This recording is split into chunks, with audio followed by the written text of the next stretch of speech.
ओम देवी कालरात्र्यै नमः।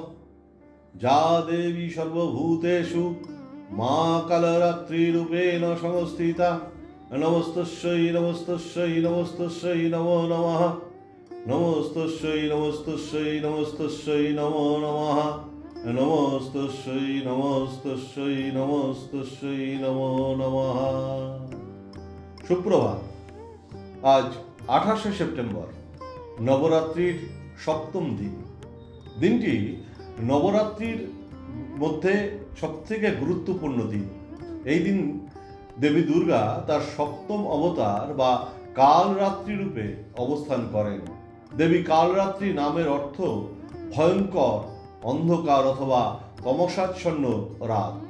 দেবী কালরাত্রি ইহজগতের সমস্ত অন্ধকার এবং নেতিবাচকতা বা দুষ্টের ধ্বংস করে তার সন্তানদের সর্বদা শুভ বা ইতিবাচক শক্তি এবং সুখ প্রদান করেন।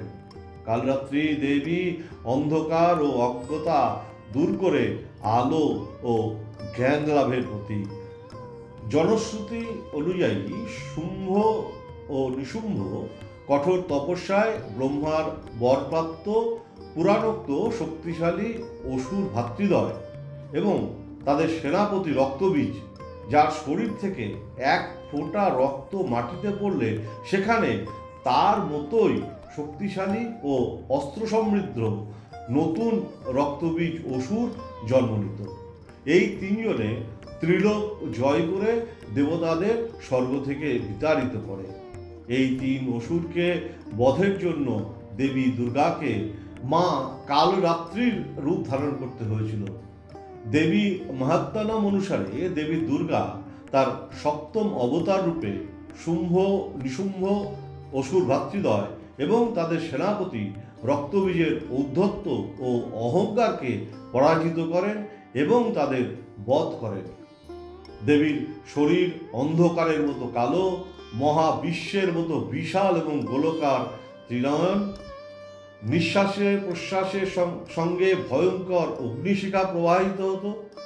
মাথায় ঘন লম্বা এলোমেলো চুল, গলায় প্রজ্বলিত বজ্রমালা, চতুর্ভুজা, যার এক হাতে খড়গ অর্থাৎ তরবারি, অন্য হাতে বজ্র মতান্তরে লোহার কাঁটা, তৃতীয় এবং চতুর্থ হাতে অভয় ও বর মুদ্রায় অবস্থান করেন।